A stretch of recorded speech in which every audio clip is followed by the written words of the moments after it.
Hi all, thank you for joining us in our 2024 complimentary webinar series covering the FAR, or Federal Acquisition Regulations. We're coming to you live today from Washington, D.C. Thank you for being here. Okay, a little bit about the series. As usual, all of our webinars are complimentary and recorded. The FAR has 52 total parts and we will run through them sequentially each week on Wednesdays and Fridays at noon Eastern Time. The recordings and PowerPoints will be posted within 24 hours of the webinar ending. You can find the recordings on our YouTube channel simply by subscribing to it using the link you see on the screen. There is no cost. You can find the PowerPoint on the slide share using your links and credentials to log in. Again, there is no cost. We also offer sponsorship opportunities. If you're interested, please send us an email to hello@jenniferschaus.com. Okay, and now how to sign up for the series. Unfortunately, there is no bulk registration. You must register individually for each webinar. If you go to the Jennifer Schaus website, navigate to the section called the FAR, and you'll find the individual registration links. Also, the recording links will be posted here upon completion of each webinar. Please note, we covered the FAR in 2020, so if you're eager to get a jump start, please find these historical recordings on our site. Navigate to the Webinars tab and scroll down to section the FAR 2020. Because it has been 4 years, many of these regulations have changed and been updated. Please use this as a reference tool only. And now a little bit about us. We work with established federal contractors worldwide, helping them to navigate the market. Our services range from market analysis reports to contract vehicles and compliance. Some of the contract vehicles we support are listed here on your screen. For more information, please visit our website. Okay, and those were our services for federal contractors. We also provide marketing and advertising services for organizations who are selling to federal contractors. We can add extra muscle to your marketing efforts via our newsletter ads and webinar sponsorships to in-person events. Please email us and ask for our media kit. Please join us and our friends, the Michigan Apex Accelerator, next month on Thursday, March 28th, as we delve into the GSA schedule basics. This webinar is also complimentary and can be found on our website under the events section. Is your business pursuing the Homeland Security contract vehicle and need a compliance matrix or full proposal support? We offer assistance with a DHS PACS contract. Please email us for a quote at hello@jenniferschaus.com.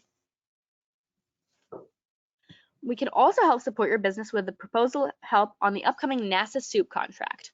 Again, we offer anything from a compliance matrix to full hand-holding and proposal support. hello@jenniferschaus.com is the email to use to contact us for help. Please join us on March 12th for a webinar from the team at the Federal Forecasting app. They will discuss and demo how the app allows users to engage and build relationships, including team partners and more. Again, this is recorded and complimentary. Please also join us on March 14th at noon for a complimentary webinar with our friends at Agile ATS. If you're looking for recruiting and hiring best practices, strategies, and tactics, be sure to tune into this lively discussion. Agile ATS provides government contractors with a software platform for hiring and more. Again, this is recorded and complimentary. MyGovWatch has recently conducted some research with government buyers. They will share the results of these findings with us on March 26th in a complimentary webinar. MyGovWatch will debunk the myths about RFIs, RFQs, and RFPs so you can find out what's really going on behind the scenes. Again, this webinar is complimentary and recorded. A little later in June, we'll hear from Carrie Palmatier on small business innovation in federal contracting.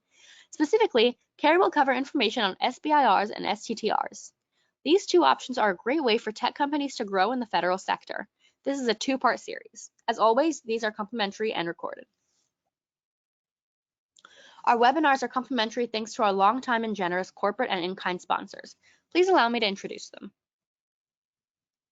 We would like to thank our friends at GovEvents, the premier platform for posting events related to government and government contracting.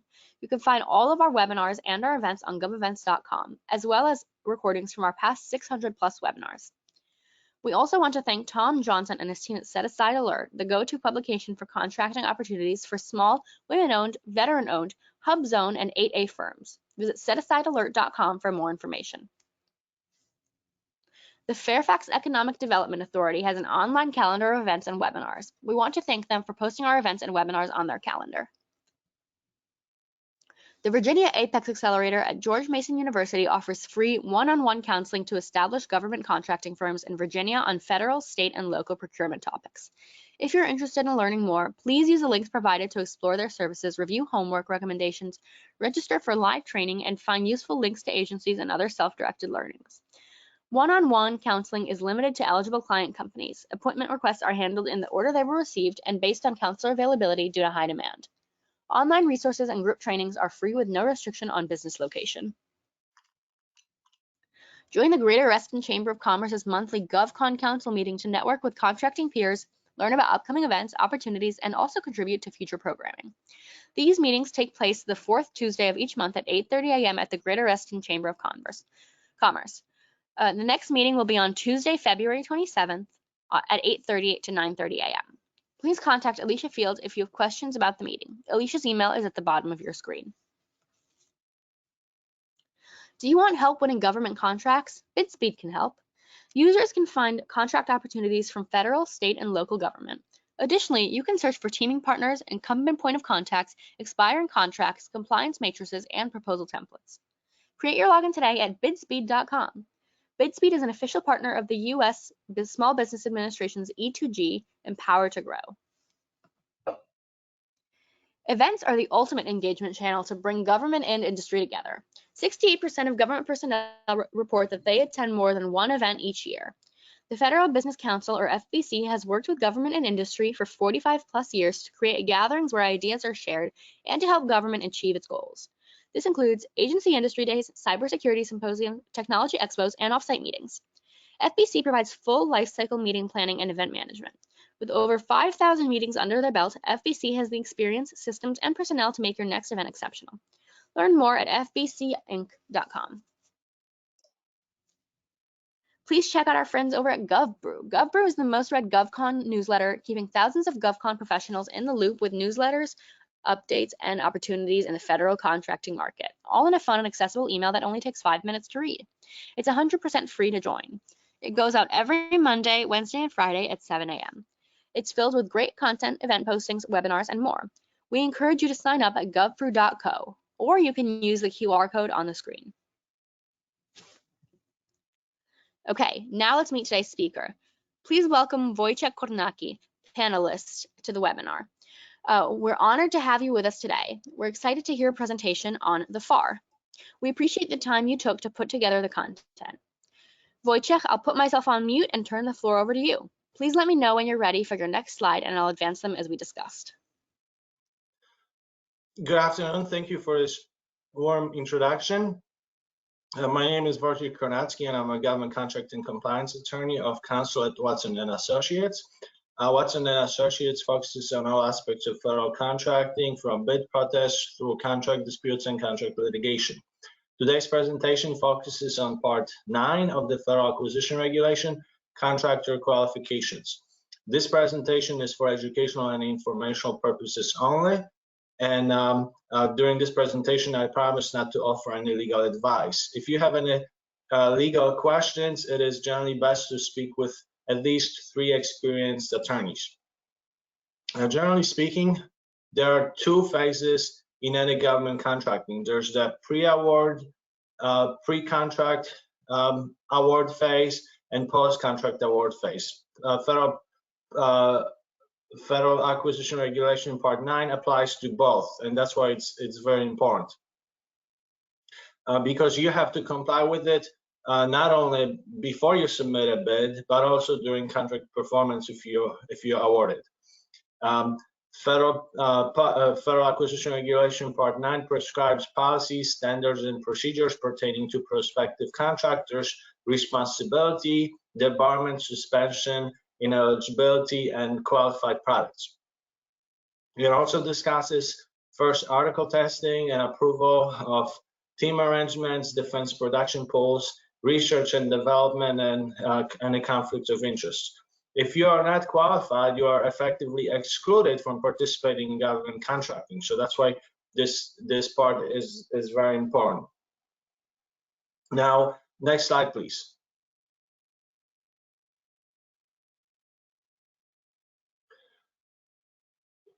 Now, when it comes to applicability, Part 9 applies to all contractors worldwide unless it is inconsistent with local laws. If you're a contractor at Tyson's Corner supporting a cybersecurity contract, in Africa building a school, or in Romania providing life support, Part 9 applies to you, and you usually can see this in the solicitation. Now, it doesn't apply to foreign states and local governments. Foreign states typically have their own procurement rules, and local governments don't usually use the Federal Acquisition Regulation, but their rules usually mirror the principles and ideas that the Federal Acquisition Regulation uses. And next slide, please.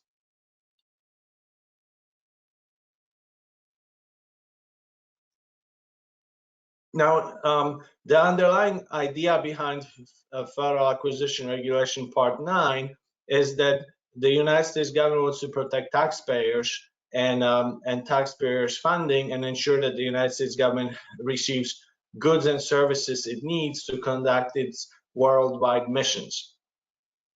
And that's why the United States government wants to only deal with present and responsible contractors. Now, on the other hand, the United States government is also very mindful of free and open competition. So there's a careful balance there between who are the responsible contractors and how do we ensure we have full and open competition. If there are too many contractors who are not responsible, this will reduce competition, and this in turn increases prices, and this in turn hurts the United States government and taxpayers. One of the first cases in the history of the United States government procurement involved several contractors selling meals that were not fit for human consumption to Union soldiers during the Civil War. After some soldiers likely got sick, the contractors were not allowed to operate like a canteen or a commissary near a military base. At the same time, during the Civil War, if you wanted to get a contract, you would just walk into the White House and demand a contract. So the idea, and there was really no way to screen responsible contractors from not responsible contractors. So the idea of excluding not responsible contractors and developing this requirement for responsibility evolved into a Federal Acquisition Regulation Part 9 and contractor responsibility. Now it says presently responsible contractor. So present means that you have to be presently responsible at the time of the award of the contract. Maybe something happened 5 years ago, but the government wants to know now that you're presently responsible. And responsible means that you comply with various requirements imposed by the United States government. Usually, most of them are in the Federal Acquisition Regulation. The rule is clear. No purchase or award shall be made unless the contracting officer makes an affirmative determination of responsibility. So the contracting officer actually has to make a decision that the contractor is responsible. And if there's no such determination, the contractor will be deemed irresponsible or not responsible to be awarded a contract. In the absence of information clearly indicating that the prospective contractor is responsible, the contracting officer shall make a determination of non-responsibility. And if the contractor is determined not responsible, that's a big deal because they cannot compete for contracts. Now, how does the contracting officer determine what contractor is responsible? So one, it depends on, they have a different set of factors and they have to document each factor. But for small business concerns, they have to look at Federal Acquisition Regulation Part 19.6. And they essentially look at the capability. Is the contractor capable of handling a contract? Do they have the right competency? A cybersecurity company might be really competent, but not to handle a construction contract. What's their capacity? Can they handle it? Other factors they look at is credit. Can the contractor get enough credit to operate under the contract? Because if they just run out of money and they're not, they don't have any fluidity, then they'll have to alert the contracting officer and the contract stops. Do they have business integrity? Not only before the award of the contract, but also during performance. And other factors they look at is perseverance, tenacity, and the limits on subcontracting. So if any of these issues are present, the contracting officer could decide that this contractor is not responsible.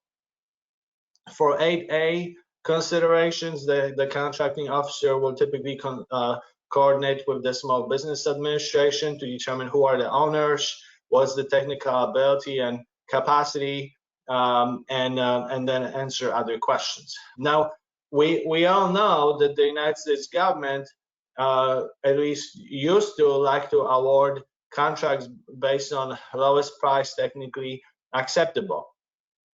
However, Part 9 emphasizes that while it's important for the government to make purchases with the lowest price possible, this does not require that the award of a contract has to be solely based on the lowest price.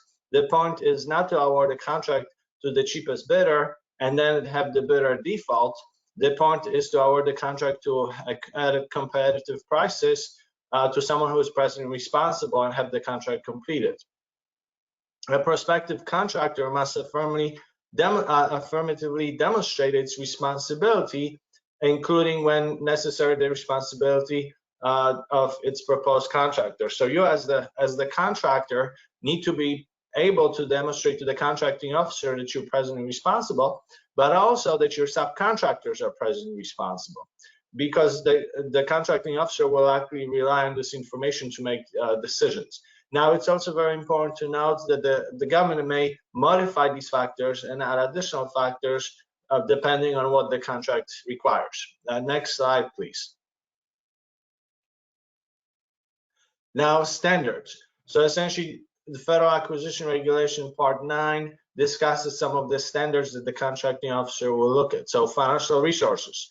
Does the company need a loan, or do they have a financial line of credit? If the performance is contingent on the contractor getting a loan to purchase equipment, and if they don't get the loan, then they might not be presently responsible, and they might be determined ineligible for the contract, because without the equipment they cannot perform.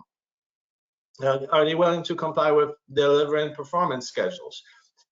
So I think you as the contractor, first you have to ask yourself, are the delivery and performance schedules reasonable? Because sometimes the government might not know and they can set expectations too high, especially in contingency operations or in foreign countries. In one case, I assisted a contractor.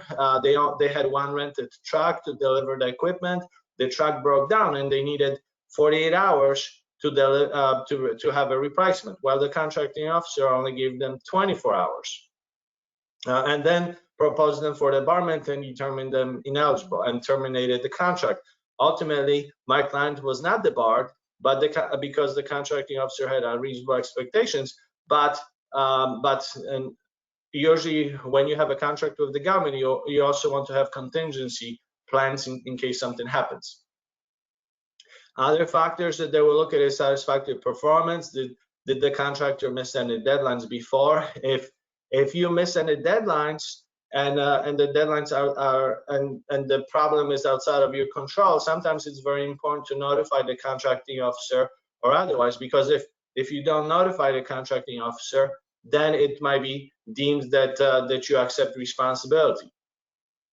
The contracting officer will also look at the record of integrity, either before the award or during the award, and so the question would be, what corporate policies do you have in place and how are they being enforced?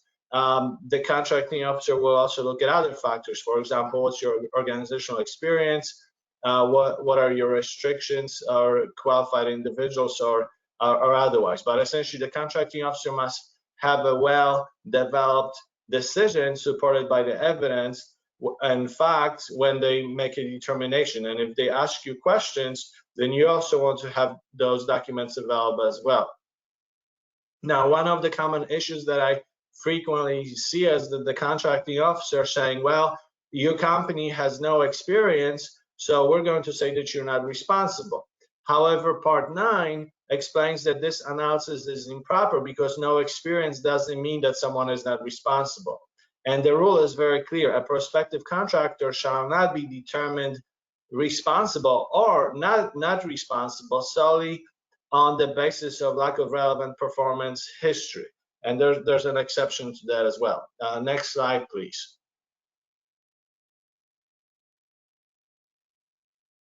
Now, application. So essentially, how does the contracting officer apply all these requirements under Part 9? So if the contracting officer starts asking you random questions, it's possible that they're trying to determine your eligibility because they don't have enough information. So usually it's recommended to provide answers that you can coordinate with your legal advisor or legal counsel to make sure you provide the right information. And you also protect yourself to show that in case the contracting officer determines that you are not responsible, you can say, no, I actually provided this information. So the contracting officer will look at your ability to obtain resources, what agreements do you have, what are the quantities and what's the quality, what's your prior satisfactory performance, did you quit at the first opportunity or did you continue despite issues. The contracting officer will also look at all the prior contracts, were they completed, who was at fault, if they were terminated. Also, one question that I frequently see is if someone forms a joint venture and then they want to compete on a contract. How is the contracting officer going to look at the past performance if it's a brand new joint venture? So essentially, in those situations, the contracting officer is required to look at past performance of each party to the joint venture. And sometimes this can be very beneficial because if your company has some experience, another company has some experience, when you have a joint venture, all of a sudden you have a lot of experience. The contractor is also responsible for subcontractor responsibility. So if the contracting officer sees that one of your subcontractors is proposed for debarment, then the contracting officer could use that to determine that you're not presently responsible. Now, certifications regarding responsibility and responsibility matters. So essentially, these are additional statements that the contractor makes to the United States government and the government can rely on. And if the government relies on this information and this information turns out to be incorrect, the government could take adverse action based on that as well. And if the government says, if the contractor says, no one is debarred, no one is proposed for debarment, there was no convictions, but then it turns out that there were some convictions, then the contracting officer will be in a difficult position because now they have to decide if they're going to terminate the contract or not. Next slide, please. Now, Federal Awardee Performance and Integrity Information System is a very important tool, not only for the federal government, but also for you as the contractor. So the contracting officer will check FAPIs for performance and also who are the affiliates, predecessors, and evaluations, human trafficking issues, or otherwise. And I understand this system goes 5 years from today. So essentially, you can go back as far as 5 years before. However, you as the contractor can, if you have an opportunity to do so, you can introduce mitigating evidence or additional evidence if you see that there's something wrong. So, for example, if you have an opportunity to comment, or maybe the contracting officer was very busy, they didn't have time to deal with you, they terminated the contract. It's important to know this information as well, because on the new contract, our new award, the new contracting officer will be looking at this, and if they don't have input from you, they will assume that the previous contracting officer was correct. Next slide, please. Now when it comes to responsibility and non-responsibility determinations, the contracting officer must document this and have all the documents. Now, if you disagree with this and you want to contest it, you also want to make sure you have the right documents, because you don't want the contracting officer to make decisions based on incorrect documents. Additional ways of being excluded or determined not responsible is if you as a contractor violate international trafficking arms regulations, or if it's a foreign company. International trafficking arms regulations apply in some of the most unusual circumstances, even if you don't deal directly with weapons. So it's very important to be mindful of them as well. Finally, there's also been some universities that were discriminating against ROTC programs, so the United States government can exclude them as well, or determine that those universities are not presently responsible based on this discrimination. Next slide, please. Now, this slide deals specifically with first article testing. So sometimes the United States government might ask for samples to ensure that there's a compliance. This usually occurs if, for example, the contractor never provided a sample before, or specification changed, or otherwise. If the contractor cannot produce a compliant first article, the government might determine that the contractor is not eligible and should not be competing in the contract. Next slide, please. Now, what does it mean when the government is going to take some action and determine that someone is not presently responsible or not eligible under Part 9? So essentially, you want to be first familiar with a lot of different definitions that the government is using. Some contractors try to find loopholes in those definitions and say they don't apply to them. In a typical example, you can have a definition of affiliates, which are essentially business concerns or individuals who work directly or indirectly with each other. They share control of different businesses, or there's a third party that controls two businesses. The government will look at, are they located in the same location? Are there family members? Are they using the same personnel? Are they using the same bank accounts or otherwise? Now, in a case when a contractor has to make a representation to the government, they might say, well, we're not affiliates because we're not family. However, we do operate in the same. We have the same address. We have the same owners. We have the same staff. We have the same bank accounts. And we would like to compete on the same contract as two different businesses. So the government will have an issue with that because the government will say, yes, you are affiliates and you just misrepresented to us and you just undermine full and open competition. If there's any questions, usually it's best to ask three experienced attorneys.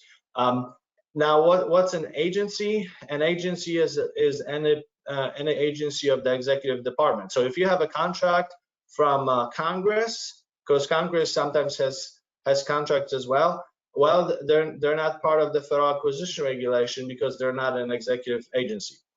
Some contractors also believe that if there's a civil judgment or an indictment or other legal proceedings, it might not apply to them because they just pled guilty or they just signed some agreement where the government agreed not to prosecute them and they agreed not to do something or they're facing probation.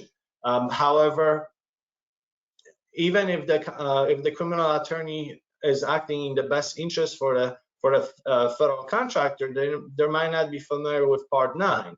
And the Department of Justice is very familiar with Part 9. So the Department of Justice will always try to include some language saying that this guilty plea will state that you're not presently responsible, or there will be consequences for debarment and suspension.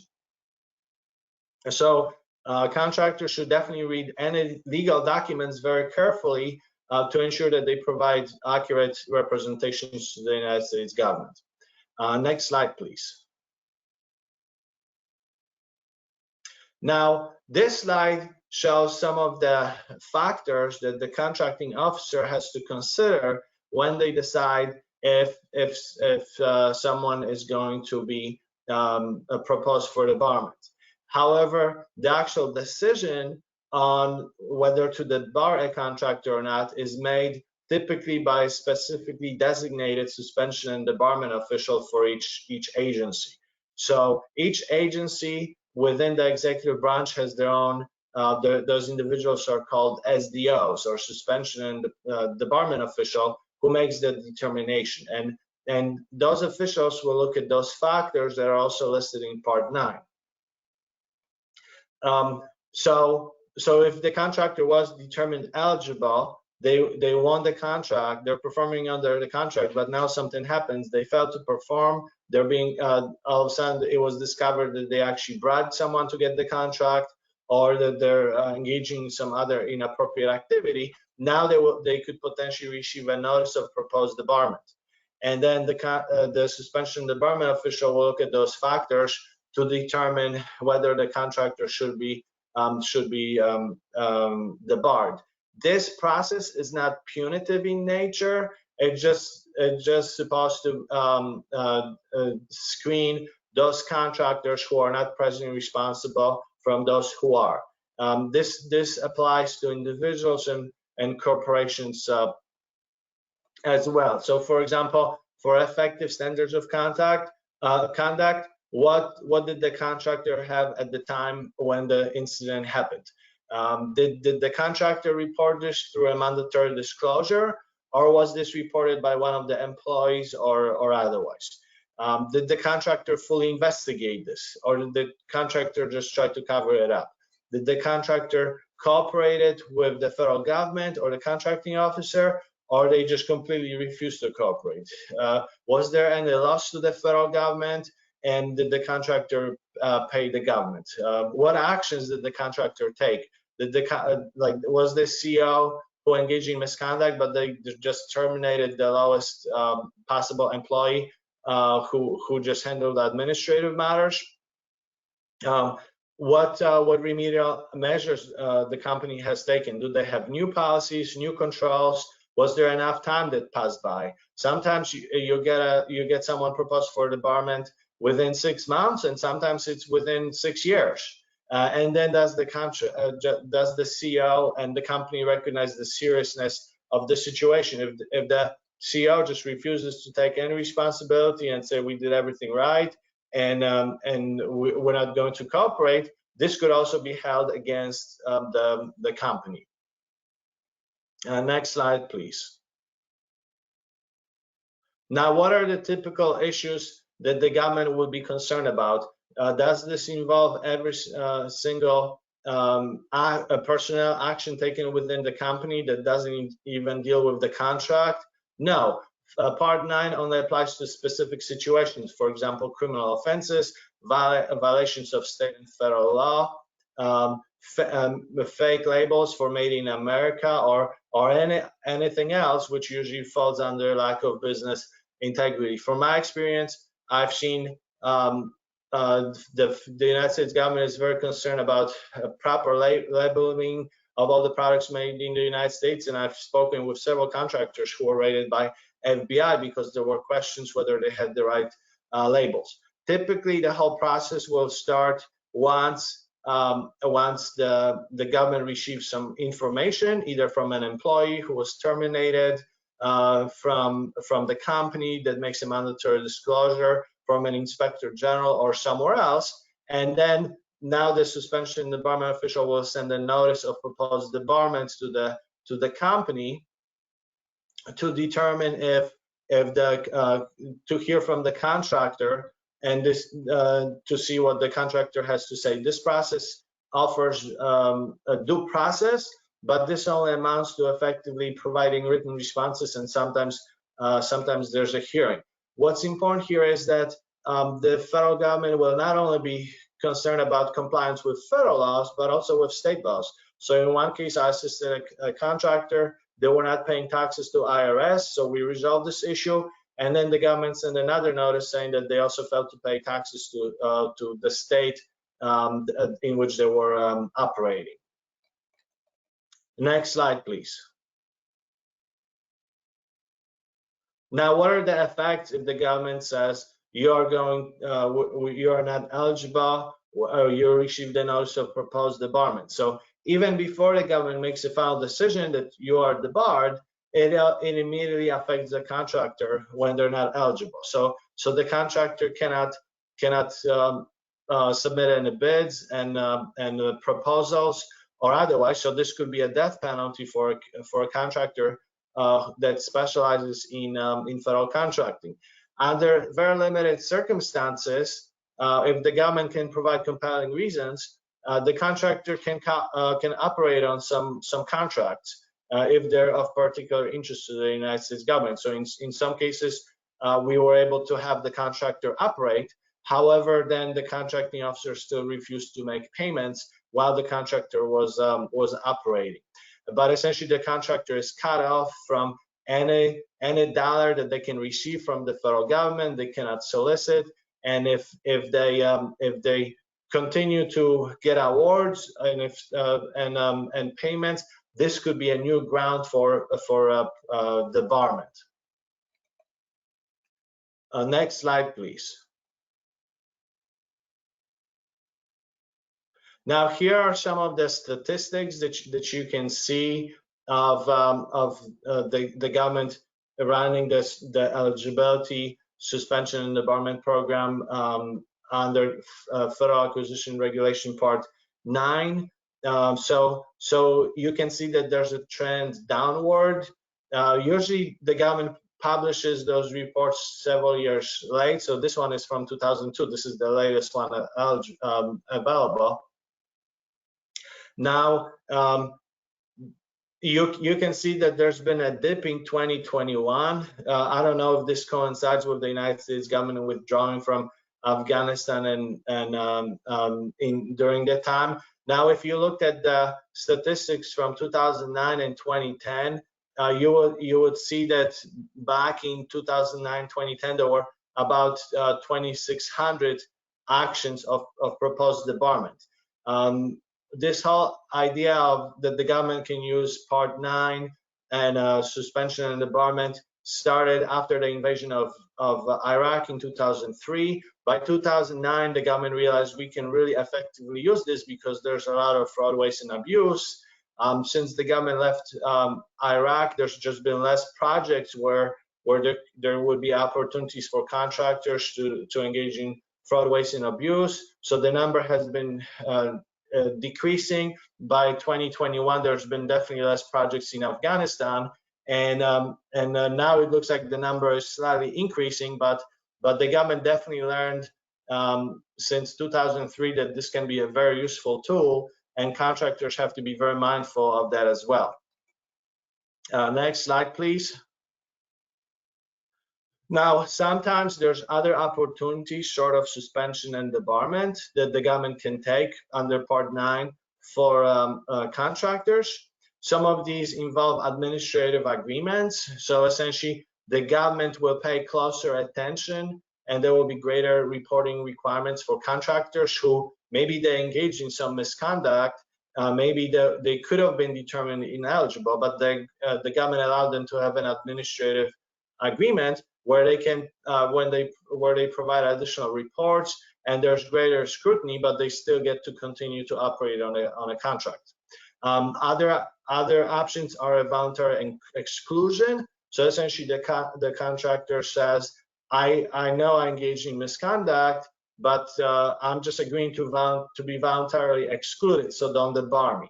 And another one is a pre-notice letter. So I understand this to mean that essentially the government believes that there's some misconduct, but not very serious. So the government will send a pre-notice letter, and if the contractor can explain it very well and document it and address all the 10 factors, then the action could be terminated with no debarment.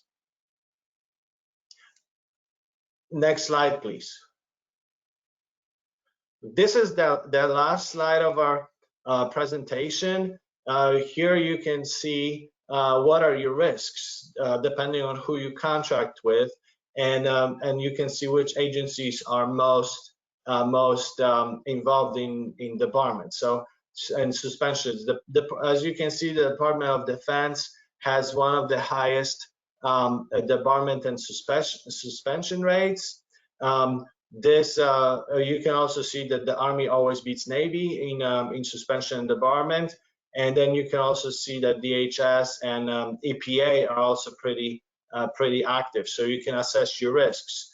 But essentially, when you receive a notice of proposed debarment, it's very important to provide responses. Usually you have 30 days to provide responses. Sometimes the government will grant you a hearing, so it's very important to come for a hearing if one is offered. I know the suspension debarment officials appreciate if the contractor can come for a hearing, and then by having compliance and by having due diligence and by documenting everything, avoiding issues and complying with the Federal Acquisition Regulation Part 9, you dramatically reduce likelihood of being declared ineligible, suspended, or debarment. This completes my presentation. Thank you very much for your attention. This is probably everything you want to know about Part 9. And if you have any additional questions, you should definitely speak with 3 experienced attorneys. Thank you again and have a great weekend. Thank you, Wojciech, for a very informative presentation, and thanks to everyone who joined us today. As mentioned, you can always catch the recording on our YouTube channel within 24 hours and find over 600 webinars on government contracting there.